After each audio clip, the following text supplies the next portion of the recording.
지금 어떻게 보면 가장 모범적인 그 설교 모습이 아니었나 생각이 듭니다.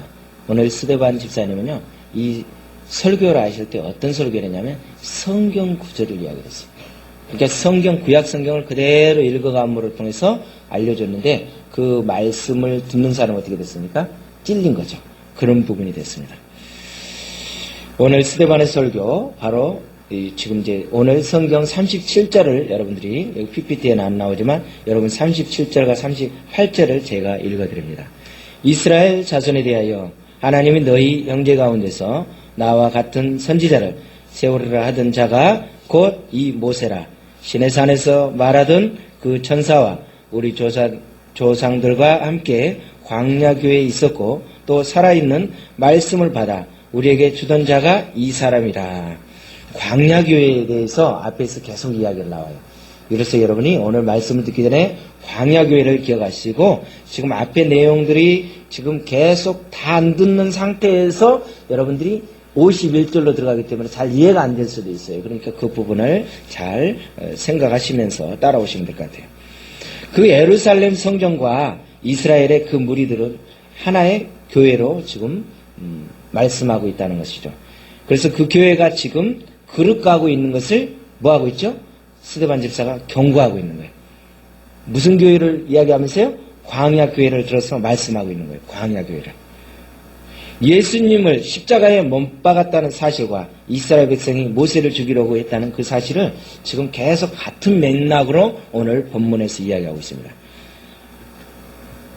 다시 말하면 모세를 죽이려고 했던 그 광야교회 사람들이 오늘날 바로 예루살렘에서 누구를 죽이는 거예요? 예수님을 죽였다는 거예요. 여러분이 이것까지는 다 이해가 될 거예요.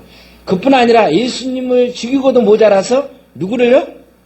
제자들과 누구를? 바로 우리 예수 그리스도를 믿는 사람들을 죽이려고 지금 하고 있다. 이렇게 보시면 돼요. 그러면서 뭐라 하냐면 너희는 성령을 거슬렸고 말씀을 거슬렸고 계시의 역사를 거슬렸고 하나님의 역사를 거슬렸고 하나님의 아들을 죽였을 뿐만 아니라 오늘도 하나님의 사람들을 죽이려고 한다는 것을 아주 뭐하게 만들어요? 부드럽게 이야기하는 것이 아니라 날카롭게 지금 스데반 집사님이 설교를 하고 있어요. 그러니 그거 듣는 사람들 어떻게 되겠어요?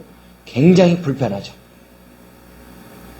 하나님께서 겉과 속이 다른 사람을 보실 때면 가장 마음이 상할 거라는 거예요. 예모로 보면요 하나님을 따르는 자인데 그 마음은 아닌 자들, 겉으로는 거룩한데 그 속에는 하나님이 싫어하는 죄를 품고 있는 사람이 너무 많다는 거예요. 그 대표적인 사람들이 바로 누굴까요? 오늘 본문에 나온 게 대제사장과 서기관과 장로들이었다는 거예요. 어쩌면 이 밑에 있는 평신도가 아니라 상위에 있는 그 재직자들이 오히려 부끄러운 일들을 하고 있다는 거예요. 예모로 보면 정말 하나님을 따른 자인데 뭐 하고 있어요? 전혀 아닌 행동을 하고 있다는 거예요. 이들은요 우리가 잘 아는 대로 당시에 유대인들을 이끄는 지도자였다는 것을 볼 수 있어요. 자신들이야말로 하나님을 가장 사랑하고 하나님을 충성스럽게 섬기는 믿음의 사람들이라고 뭐하고 있어요? 자부하면서 살았던 사람이에요. 자신들의 믿음이 가장 훌륭하다고 생각하고 또한 그것 때문에 늘 뭐하였어요? 가르치는 데를 앞장섰던 거죠. 자신들만이 올바른 믿음을 소유했다라고 생각하면서 다른 사람을 뭐하게 됩니까? 함부로 정죄했던 것을 보게 되죠. 신앙생활에서의 가장 위험한 것이 바로 뭐냐? 이 모습이에요. 이 모습. 겉으로는 모든 것이 완벽한데 남이 보아도 그래요. 자신이 생각해도 그래요. 어릴 때부터 너무 교회를 잘 나왔어요. 매주 주일성수를 잘해요. 새벽기도에도 잘 나와요. 모든 예배 한 번도 안 빠져요. 11조라든지 누가 보아도 완벽한 그리스도인인데 그러나 오랜 세월이 흐르는 가운데 어느새 이 모든 것이 어떤 생활을 하고 있어요? 하나의 습관처럼 생활하고 있다는 거죠.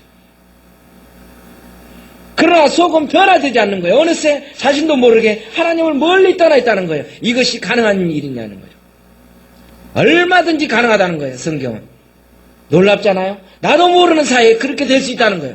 저도 목사지만 목사 아닌 행동이 할 수 있어요. 아니 목사처럼 행동은 그럴싸한데 속은 어떻게 해요? 속과 겉이 틀릴 수가 있다는 거예요. 여기 서기관과 장로들과 제사장들은 결코 가볍게 보아서는 안 돼요. 이들은 보통 사람이 아니에요. 성경을 어떻게 해요? 아주 능통했던 사람이에요. 성경을 줄줄줄 암송하는 사람이에요. 성경에 대해서 박사예요. 날마다 기도했어요. 날마다 예배를 인도했던 사람들이에요. 그러나 속은요, 뭐 했어요? 비어 있었다는 것을 기억해야 돼요. 그래서 예수님은 그들을 향해서 뭐 해야 되냐? 해칠한 무덤이라고 하면서 저주를 했던 것을 보게 됩니다. 무슨 말입니까? 겉을 보니 화려하게 페인트를 잘했다는 거예요. 제가 이거를 딱 생각하는데 무슨 생각이 나냐면, 지금 이 앞에 영상이 있다가 보면서 느낀 게, 영상을 실험을 해봤어요. 카페에다 올렸어요. 지금 약간 멀리 잡았는데 가까이 하다 보니까 어떻게 잘 보여요. 제 얼굴에 점이 많은데 그 주근깨의 기미가 싹 보이는 거예요. 서초동에 우리 전지사님 보면서, 목사님 가까이 있을 때는 몰랐는데 너무 심해요. 내가 왜 방송국의 그 탤런트들이 얼굴에 떡칠을 하면서 분장을 하는지 이해가 되겠더라고. 야, 제가 왜 이거 이야기하신지 아십니까? 겉은 떡칠을 해가지고 분장을 그냥 파운데이션으로 잘할 수 있는데 속은 뭐예요? 새까매가지고 도둑놈 심보를 가지고 있더라는 거죠. 그래서 야, 그냥 뭐 좋은 화장품으로 다 발랐는데 제가 지금 보면 점 다 보여요. 그래서 야, 이놈의 카메라가 이거 좋은 게 아니구나 생각이 들었어요. 세상에 카메라도 이러는데 우리 주님은 어떻게 돼요? 우리의 속마음을 다 보고 있더라는 거예요. 주님이 보실 때는 어떻게 해요? 겉은 그럴싸하게 번지르르하게 잘 옷을 입고 해칠한 무덤 페인트는 잘 칠했는데 속은 죽은 시체들이라는 거예요. 그걸 이야기하는 거예요. 마태복음 23장 29절을 보면서 화 있을진저 애식하는 서기관들과 바리새인들이여, 너희는 선지자들의 무덤을 만들고 의인들의 비석을 꾸몄다라고 이야기하고 있어요. 기가 막히잖아요. 오히려 우리가 믿음 생활하고 하나님 말씀대로 잘 생활했다고 생각하는데 뭐를 만들어요? 무덤을 만들고 비석까지 꾸몄대요. 여러분, 무덤 만들고 비석 꾸미는데 신경 쓰지 마십시오. 겉 아무리 번지르르 해도 필요 없어요. 주님은 무엇을 보시느냐? 우리의 내면을 보십니다. 그러니 우리가 껍데기가 몸이 어쩌다라고 이거에 대해서 기죽을 거 없다는 거예요. 하나님 우리의 심령을 보시기 때문에 혹시 나도 모르게 믿음에서 멀리 떠나 있는 것은 아닌지 우리는 살펴봐야 돼요. 겉은 화려하지만 내 속은 비어있지 않는지 봐야 돼요. 매 주일 교회 나와서 한때 은혜도 많이 받았어요. 성경도 읽었어요. 성경도 공부를 했습니다. 그래서 교회 직분도 얻고 봉사도 했다는 거예요. 그러나 어느새 나도 모르게 어떻게 돼요? 내 신앙생활이요, 종교화되고 간섭화되었던 것을 보게 돼요. 종교화되어 버리면요, 결국에 어떻게 돼요? 나도 모르게 하나님과의 영적인 관계가 단절되고 말더라는 거죠. 이건 굉장히 심각합니다.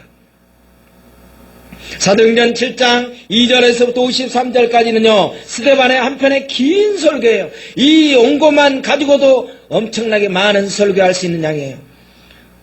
스데반은요 구약의 역사를 단숨에 요약을 해주고 있는 내용이 이 내용입니다. 대강 6가지 사건으로 구약 역사를 구분하고 있는데 그 6가지 사건을 제가 이야기하다 보면 시간이 부족하고 할 수가 없기 때문에 이 부분을 이야기 안 합니다. 아, 그런 것이 있나 보다라고 생각하시면 돼요.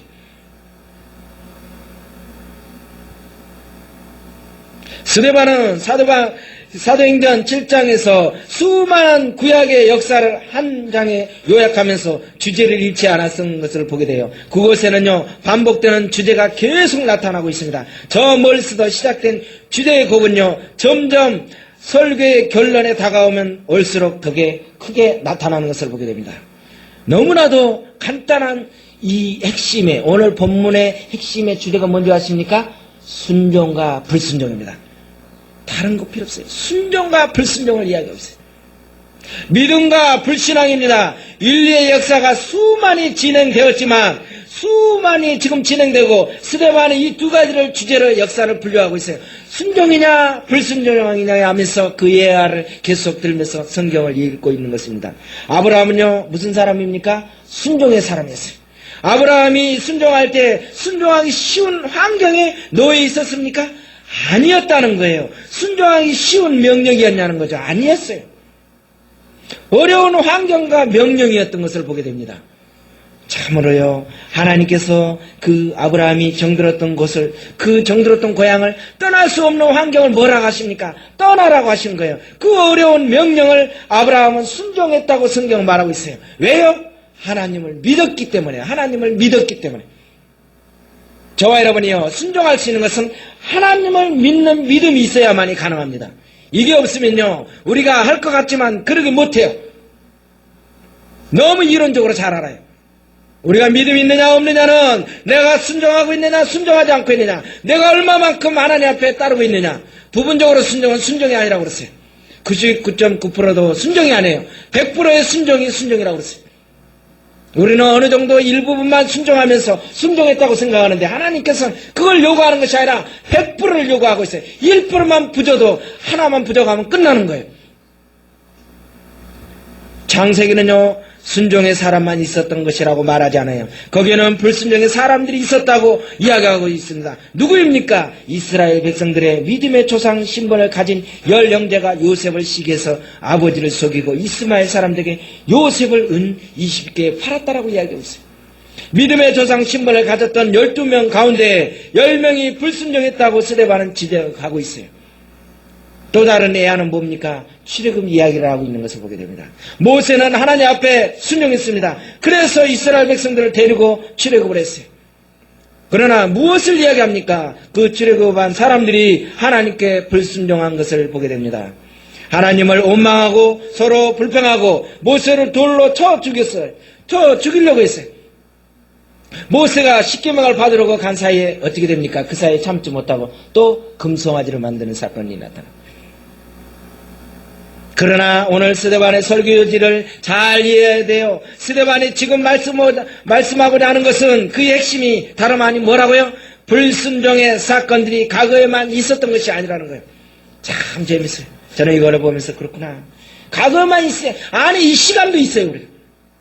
스데반이 과거를 이야기했을 때 이스라엘 사람들이 너무나 빨리 이해가 빨랐어요. 지금 과거 이야기하니까 맞아 하고 잘 이야기하는 거예요. 그런데 무슨 이야기를 하고 있어요? 지금 불순종의 이야기를 이야기하니 어떻게 돼요? 마음이 편안하지가 않아요. 이스라엘 사람들아, 너희가 과거 역사에서 불순종한 사람들을 보았느냐? 그러나 그 불순종한 그 제약이 과거에만 있었던 것이 아니라고 지금 오늘 이 시간에도 이야기하고 있는 것을 보게 됩니다. 그러면 여러분, 순종과 불순종의 사람들이 같이 있다는 거예요. 오늘도 이 자리에 앉아서 우리가 예배를 드리고 있는데 순종과 불순종의 사람이 같이 있어요. 여러분 다 둘 중에 어떤 곳으로 가기를 원합니까? 순종의 사람이 되기를 원하잖아요. 불순종의 사람이 되서는 안 돼요. 불순종의 사람 하나님이 필요하지 않아요. 똑같이 예배를 드리고 똑같이 주님을 섬기고 똑같이 그리스도인이라고 외모를 꾸미고 앉아 예배를 드리고 있지만 우리들 가운데서는 마찬가지로 그 안에서 분명히 두 부류의 사람이 있다는 거예요. 겉을 보면 하나님의 백성이에요. 겉으로 보면 믿음의 지파예요. 외모로 보면 출애굽을 했어요. 누가 봐도 그리스도인이에요. 누가 봐도 목사예요. 누가 봐도 성도예요. 누가 봐도 사모고 누가 봐도 집사고 우리가 권사라고 할 수 있어요. 신앙 고백도 합니다. 그런데 시대의 불순종의 사람들, 불신앙의 사람들의 특성이 있더라는 거죠.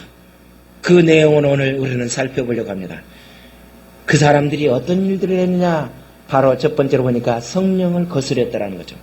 오늘 7장 51절에 뭐라고 합니까? 목이 곧다. 마음과 귀에 할례를 받지 못한 사람들아, 너희도 너희 조상과 같이 항상 성령을 거스리는도다. 먼저 불순종의 사람들은 항상 뭘 거스립니까? 성령의 적대자가 되는 거예요. 반대파가 되는 거예요. 목이 곧고 마음의 할례를 받지 않는 사람이 누구라는 건요? 여러분 이거에 대해서 생각해봐요. 항상 성령님을 거스립니다. 성령님이 역사할 때 성령님을 거스린 거예요. 성령님을 슬프게 하고 있어요. 여러분 목이 빳빳하면 어떻게 돼요? 부러집니다. 제가 어제 은주 선생님 신방 갔는데 교통사고 충격을 받으니까 어떻게 목이 빳빳해졌대요. 저도 옛날에 목이 아프니까 빳빳했대요. 그러니까 어떻게 모든 온몸이 아파요. 목이 곧으면요 부러져요. 이 교만한 거예요.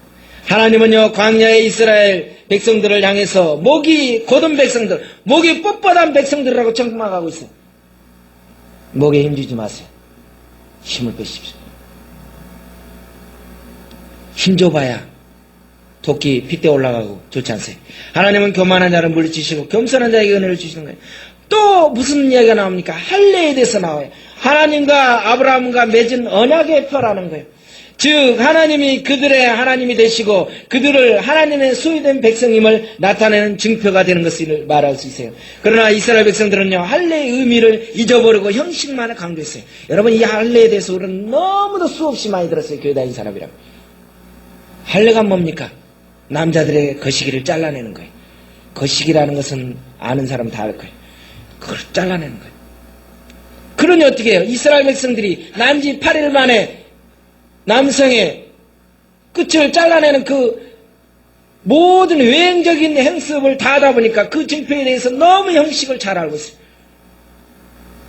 모세는요, 신명기 10장 16절에 뭐라 합니까? 그러므로 너희는 마음의 할례를 행하고 다시는 목을 곧게 하지 말라. 뭐예요 행하라고요? 마음의 할례를 행하라. 다시는 목을 곧게 하지 말라. 에레미야서 4장 4절에 너희는 마음에 가죽을 베라고 그랬어요. 우리의 심령 가운데 마음이 딱딱하거나 굳으면 안 돼요. 부드러운 마음을 가져야 돼요. 우리의 마음속에. 마음의 할례를 받으라는 거예요. 마음을 잘라야 돼요. 마음이 굳으면 안 돼요. 마음이 강팍해서는 안 돼요. 마음을 베라고 그러잖아요. 그 다음에 또 무슨 이야기 하는 거예요? 귀의 할례를 받아야 돼요. 귀가 할례를 받지 않으면요, 오늘 말씀을 듣는데도 말씀이 들어오질 않는 거예요. 똑같이 우리가 소리를 들어요. 하나님은요, 말씀을 받아 그대로 순종하겠다는 그 말씀을 갖지 못한 사람을, 할례를 받지 못한 사람을 말하고 있는 거예요. 사단은요, 사람의 길을 막아버립니다. 하나님의 말씀을 듣지 못하게 해요. 그래서 하나님의 말씀이 선포될 때 졸게 하게 되고 그 말씀이 엉뚱하게 자기가 필요한 말씀만 듣게 되는 거예요. 그러나 성령님께서 역사하는 부분은 내가 싫든 좋든 그 부분이 아니라 성령님께서 내 귀를 통해서 모든 마음속에 간통하게 되는 거예요. 귀의 할례를 행함으로 하나님의 말씀을 의미를 제대로 들어야 돼요. 오늘 이 성경 한 구절 요거 하나만 들어도 우리는 설교 끝이에요. 마음과 목과 마음과 귀의 할례를 받는다고는 우리는 모든 부분에 너무 주님 앞에 확실하게 믿음 생활하는 사람이에요. 우리 그리스도인들이 세상의 사람들 앞에서 빛과 소금의 역할을 제대로 하지 않을까 생각이 듭니다. 조상들처럼 항상 성령을 거스린다고 책망하고 있어요. 사람이 지은 모든 죄를 용서받을 수 있습니다. 그런데 가장 용서받지 못하는 죄는 뭐예요? 성령을 해방한 죄입니다. 마태복음 12장 31절에서 그렇게 이야기하고 있어요. 아무리 완벽한 신앙의 모습을 갖췄다 해도 성령님의 세미한 음성에 우리가 순종치 않는다면 그는 참 믿음의 소유자가 아니라는 것을 기억하시기 바라요. 믿음 생활이 무엇입니까? 믿음 생활이라는 것은 내 노력으로 나를 발전시키는 것이 아니에요. 신앙 생활을 한마디로 이야기하면 그것은 성령님의 인도함을 받는 것이에요. 저와 여러분은 다른 거에 필요가 없어요. 누구도 두려워하거나 누구가 아니라 성령님의 저와 여러분, 성령님의 인도함만 받으면 된다니까요. 그게 안 되어 있으면 그 안에 뭔가 잡음이 생기게 돼 있어요. 우리는 신분적으로 의롭게 된 것이에요. 완벽하게 되었어요. 그래서 나는 부족하고 나는 거듭나지 못하고 내에게는 여전히 죄 가운데 있을지 모르지만 우리가 예수님을 믿는 순간 어떻게 됩니까? 우리는 순간 거룩하게 하나님의 자녀로 변화된 모습이 되는 거예요. 그래서 성령님의 하나님은 내 안에 모시기만 하면 내 안에서 누가 역사해요? 성령님이 역사하십니다. 그러면 성령님이 역사하면 어떻게 돼요? 내 귀와 내 마음과 내 목이 어떻게 돼요? 유연해진다는 거예요. 아주 모든 부분이 잘 들려요. 우리 성도님 얼마나 좋아. 여기 처음 와서 잘 듣고 그냥 고개를 이렇게 해주고 얼마나 감사한지. 너무 저렇게 순종하니까 축복받는 거예요. 제가 말씀했던 일고 와서 이렇게 예배 참석하시잖아요. 저게 복받는 비결이에요. 역대하 6장 18절을 보니까 하나님이 참으로 사람과 함께 땅에 계시니까 벗어서 하늘이라도 주를 용납하지 아니하였거든 하물며 내가 건축한 이 성전이니까 그렇게 이야기했어요. 여러분, 하나님은요 우주도 모든 부분 전 세계를 다 통치하고 계신다는 거 여러분 믿으시기 바라요. 여러분 하나님 주관 안에서 여러분이 지금 생각하고 있는 거 품고 있는 걸 다 주님은 알고 계시죠. 속일 수가 없어요.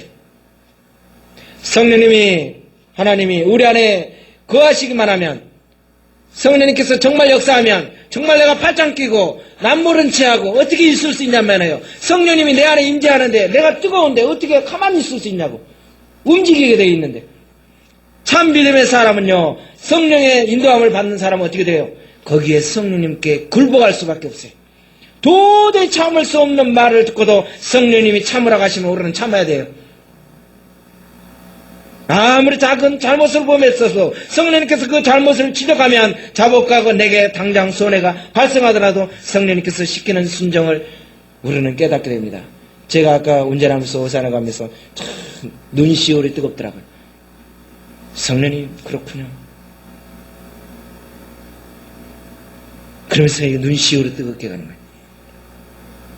성령이 기세 예민하게 주면 그대로 받아들일 수밖에 없어요. 겉은 화려해도 겉은 믿음의 사람 같아도 성령님을 내 속에 없앨 수 없다는 이야기가 아니라는 거예요. 여러분 불이 활활 타오를 때 물을 끼얹는 것이에요. 바로 내 생각 앞에 누가 있어야 돼요? 내 생각 앞에 성령님께서 저와 여러분의 마음속에 임재하셔야 돼요. 내 생각 앞에 성령님이 빠지면 어떻게 돼요? 성령님이 역사하는 부분을 우리는 완전히 방해하고 있는 거예요. 그게 성령 해방죄입니다. 왜 이스라엘 백성들이 멸망했냐는 거예요. 성령님의 인도를 받지 못해서 멸망했습니까? 아니에요. 성령님의 인도를 거절했기 때문에 멸망한 거예요. 여러분, 인도함을 받는데 거절한 것은 굉장히 큰 죄예요. 그렇다면 우리는 어떠냐는 거예요. 우리 안에 살아계신 성령님의 세미한 음성을 날마다 듣고 있느냐는 거예요. 참 믿음의 사람은 성령님의 역사에 굴복하게 되어 있습니다. 성도 여러분, 성령이 임할 때 순종하시기 바랍니다. 순종해야 할 때 순종하지 않으면 어려운 일이 꼭 다가오는 것을 보게 됩니다. 사람이 감당할 수 없는 일들이 생깁니다. 성령님이 임하면 순종하십시오. 거스르지 마십시오. 듣기 싫어도 들으십시오. 하고 싶지 않아도 순종하십시오. 그때 축복이 임한다는 것이 바로 기적이 임한다는 것을 믿으시기 바라요. 제가 체험했어요. 여러분 하고 싶어서 하세요. 성령이 감동 좀 하게 되는 거예요. 성령이 감동 좀 미치도록 만들어놓는 거예요. 정말 열정이 생기는 거예요. 내 열정이 아니에요. 내 열정은 잡음이 생겨요. 그러나 성령님이 주시는 그 부분에는 참 마음속에 기쁨을 누리게 되는 것을 보게 됩니다. 여러분, 성령님을 거스르는 자는 두 번째로 어떤 일이 생기느냐? 예수 그리스도를 거역하던 자들이라는 거죠. 불순종의 사람들의 특징이 무엇이에요? 예수 그리스도를 거역해요. 성령을 거역할 뿐만 아니라 바로 예수 그리스도를 거역하더라는 거죠. 52절 보니까 너희 조상들이 선지자들 중에 누구를 밖에 하지 않았느냐? 의인이 오시리라 예고한 자들을 그들이 죽였고 이제 너희는 그 의인을 잡아 준 자요 살인자가 되었다. 이렇게 이야기하고 있습니다. 여러분, 선지자는요 하나님의 말씀을 받아서 그대로 전해주는 자예요. 선지자는 하나님의 말씀을 받아서 그대로 전해줘야지 내 생각 무엇을 섞어서 전해주는 건 선지자가 아니에요. 그러니 어떻게 돼요? 하나님이 주신 말씀을 그대로 전해주니까 내 생명이 어떻게 되겠습니까? 죽을 각오를 하지 않는 사람 전할 수가 없는 거예요. 그럼에도 불구하고 이스라엘 백성들은 자기들의 귀에 거슬리는 말을 하면 어떻게 돼요? 선지자들 그 말씀 듣고 핍박하고 오히려 죽일 생각을 합니다. 의인이 오시리라 예고한 자들이 그들을 죽였다라고 했어요. 저희가 죽였다는 거예요. 모든 선지자들을 핍박한 것만이 아니에요. 의인이 오실 것이라고 예고한 선지자만 골라서 죽였어요. 이게 무슨 소리예요? 골라서 죽였다는 거예요. 정말 하나님의 말씀, 하나님의 성령님께서 역사하는 그 말씀을 내 귀가 내 마음에 할례를 받아서 성령님께서 역사하신 그 말씀을 받는 것이 아니라 인간의 생각으로 듣니까 어떻게 돼요? 정말 성령의 소리를 더 거부하게 되는 거예요. 육의 소리는요 아무렇지도 않아요. 너무 나하고 비슷하거든. 그러니까 너무 좋아요. 동업자예요. 그러나 성령의 소리는 나하고 충돌이 생길 수밖에 없습니다. 왜? 내가 영적으로 아직 그게 못되게. 이게 지금 그 부분을 이야기하는 거예요. 들으니 어떻게 돼? 이 사람들이 2장, 5장 모두 다 뒤틀리는 거예요. 여러분, 이 의인이 누구예요? 예수 그리스도를 믿는 사람이에요. 불순종의 사람은 복음을 거절합니다. 믿음의 생활을 하는 게 무엇이에요? 예수 그리스도를 받아들이는 것이에요. 예수님을 나의 주인으로 모시는 거예요. 주님, 돈도 당신 것입니다. 내 생명도 당신 것입니다. 내 시간, 내 인생도, 내 재능도 모두 주님의 것입니다. 이런 우리는 고백이 나올 수밖에 없어요. 내 인생의 열쇠를 당신 앞에 넘겨드립니다. 주님, 저를 사용하여 주옵소서. 제가 듣겠나이다. 말씀만 하옵소서. 이것이 바로 믿음의 사람이에요. 이게 순종의 우리 자세예요. 좋은 것만 하면 얼마나 좋겠습니까? 조상들의 나쁜 것들을 계속 유전 갖게 된다는 거예요. 조상들의 문제는 무엇이에요? 한마디로 말하면 의인을 핍박하는 것이라고 이야기하고 있어요. 의인이 올 것이라고 예고했는데 그들은 그를 환영하지 않고 오히려 핍박하고 죽였다는 것을 이야기하고 있어요. 불순종의 사람들은요, 성령님의 역사를 거스립니다. 불순종의 사람들은 찾아오신 예수 그리스도를 거역합니다. 말씀 앞에서 자신을 바라보며 주님 앞에 인생의 주권을 넘기지 않고 오히려 자기의 생각, 내 믿음이 아주 조금밖에 안 되니까 그 용량을 이해를 못하는 거예요. 성령님께서 역사하는 거예요. 그러니 어떻게 성령님이 역사하는 큰 일들을 가겠느냐고요. 내 믿음이 안 되는데 진행이 될 수가 없죠. 이때 보면서 역사가 될 수가 없어요. 그러니 광야에서 생활하면서 400년 동안 이 종사를 하게 된 겁니다. 작은 것이 아니에요. 400년을 생활했어요. 400년. 아브라함을 통해서 400년 동안을 그 예언해 주잖아요. 왜 그런 일이 생겼어요? 불순종은요, 하나님이 다루심이 더 길어진다는 것을 기억하시기 바라요. 세 번째는 뭐냐? 53절 보니까 너희는 천사가 전한 율법을 받고도 지키지 아니하였다. 뭐예요? 천사가 전한 율법을 받고도 인간이 아니라 천사가 전해준다. 아니 벨 누가 갖다 준다 그러더라도 하나님의 말씀을 거역하더라는 거죠. 불순종의 사람은 누가 말해도 다 거역이에요. 하나님의 말씀을 지키지 않은 것은 율법을 받고도 지키지 않았다는 것을 지금 지적하고 있어요. 유대인들은 모세의 율법을 절대시했어요. 이 율법은 천사가 하나님의 명령을 받아서 모세에게 전달한 것이라고 생각했어요. 그런데 스데반은 이스라엘 백성들이 율법을 지시한 그 메시아를 결국에 뭐예요? 죽였다라고 책망하고 있어요. 얘네들이 율법을 잘 지켰냐? 그런데 어떻게 됐냐? 결국에 예수 그리스도를 죽이지 않았느냐? 구세주를 죽이지 않았느냐? 율법을 받았지만 지키지 않았다는 거예요. 말씀을 받으면 뭐합니까? 말씀을 들은 뭐예요? 그 말씀에 내가 온전히 100% 순종하지 않으면 그거는 아무 필요가 없어요. 듣고 받으면 뭐하냐고요? 지키지 않으면 필요가 없다고 그랬어요. 듣고도 지키지 않는 사람을 가리켜 모래 위에 집을 지은 어리석은 자라고 예수님이 말씀하고 계시잖아요. 모든 것이 다 되어 있는 것 같지만 비가 내리고 창수가 내릴 때 하루아침에 무너집니다. 하나님을 믿는 것보다 더 중요한 것은 하나님과 나의 삶이 동행하느냐 안 하느냐가 굉장히 중요하다는 거예요. 모든 것이 다 되어지는 것 같이 잘 되어 있지만 어떻게 돼요? 주님과 동행하지 않는 사람, 모래 위에 집을 지은 사람은 어떻게 돼요? 다 무너집니다. 여러분 조립식 지어놓으면 어떻게 돼요? 한번 비가 오거나 태풍 한번 불면 다 날아갑니다. 여기서 우리가 깨달아야 할 것은 하나님의 말씀을 받는 것도 중요하지만 하나님의 말씀을 받아 그대로 지키고 순종함이 더욱 중요하다는 것을 우리는 깨달아야 됩니다. 그들의 잘못을 지적하면서 51절에서는 그 사람들을 다시 이렇게 표현해주고 있습니다. 목이 곧고 마음과 귀에 할례를 받지 못한 사람들아, 할례를 받지 못한 사람들아, 너희도 너희 조상과 같이 항상 성령을 거스리는도다. 불신앙의 사람들은 수 없는 설교를 듣고 있습니다. 수 없는 예배와 수 없는 말씀을 읽어도 순종치 않는 것이 특징이라는 거예요. 목이 곧다고 표현하고 있어요. 무슨 말씀이에요? 자기 생각으로 너무나 꽉 차 있기 때문에, 세상의 생각으로 내 경험, 내 전통적인 생각이 꽉 차 있기 때문에 도저히 성령님이 역사하는 것이 이해가 될 수가 없어요. 어떻게 그 소리가 들리겠어요? 땅의 것 사람이 영의 하늘의 세계에 어떻게 알겠어요? 가보지 않았는데 이해가 되겠어요? 아무리 그 이야기하면 자기 경험이나 제일 그게 중요한 거예요. 전통적인 게 제일 중요한 거예요. 자기가 지식이 제일이에요. 하나님 앞에서 목이 곧게 한다는 거예요. 교만합니다. 마음과 귀에 할례를 받지 못했기 때문에 그래요. 여전히 내가 내 인생의 주인이기 때문에 그래도 마음도 옛 마음 그대로 살고 있는 거예요. 기도 옛 기로 살아가고 있어요. 말씀을 들을 때 하나님 말씀을 들어야 하는데 옛날 생각으로 옛 육의 생각으로 길을 가지고 있고 육의 마음으로 육의 생각으로 모든 것을 세상의 생각으로 가지고 있어요. 들을 수가 없죠. 여러분 세상 것 다 버리시고 영의 생각, 주님의 마음, 주님의 귀에 열려서 성령님께서 주시는 말씀을 이 시간 들으시길 바랍니다. 아멘이죠? 아멘. 말씀을 들을 때 하나님의 말씀을 들어야 하지만 여전히 옛날 세상의 소리로 하나로 들어버리면 안 되잖아요. 세상의 소리로 하나로 들어버리면 우리가 뭐가 변화가 되겠어요? 하나님의 말씀이 선포될 때 그 말씀에 순종하시기 바랍니다. 우리가 어떠한 고난을 당하든지 그 고난의 목적이 있음을 깨달아야 돼요. 우리는 이해하지 못할 때가 있죠. 왜 믿는 사람이 교통사고 나지? 왜 믿는 사람이 다치지? 왜 믿는 사람이 죽지?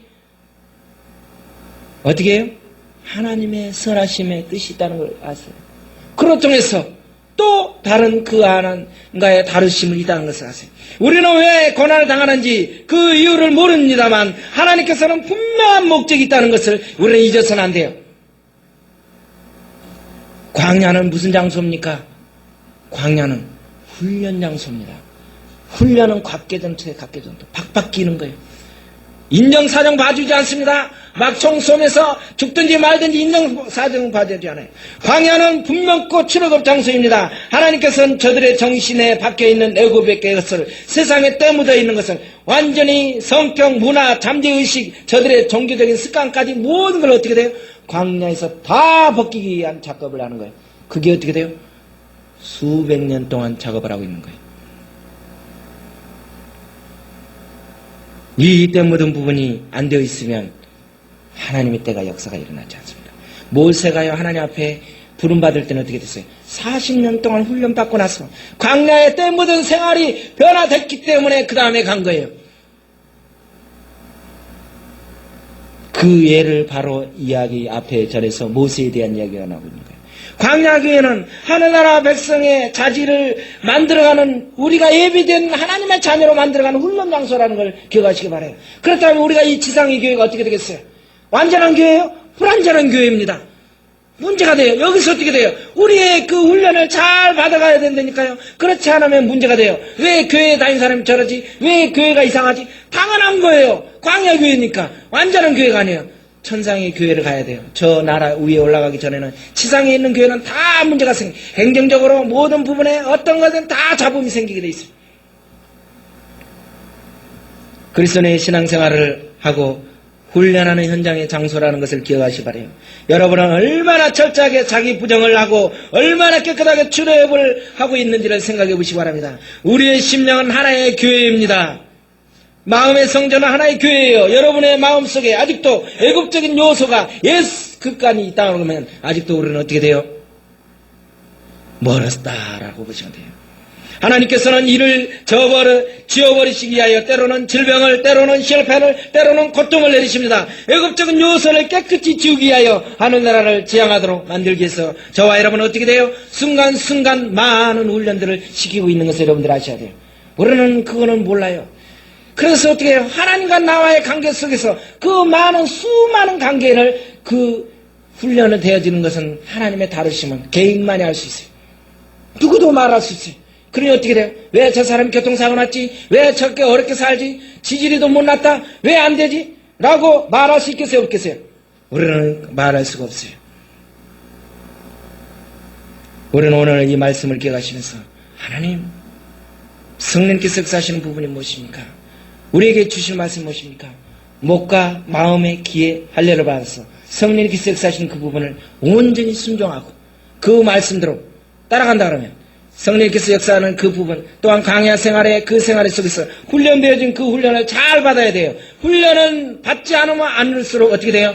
훈련은 더 길어지더라는 것을 보게 됩니다. 하나님은 정확한 때에 주시지 그렇지 않을 때 덜 됐을 때 주시지 않더라는 거죠. 그리고 그 감당했을 때 더 큰 걸 주십니다. 그거를 여러분들이 믿으시기 바라요. 감당하지 못하면 그 다음 단계로 못 넘어갑니다. 우리가 언제까지 어린아이 같은 그런 믿음의 생활을 해서는 안 된다는 것을 기억하시기 바랍니다. 기도드립니다. 살아계신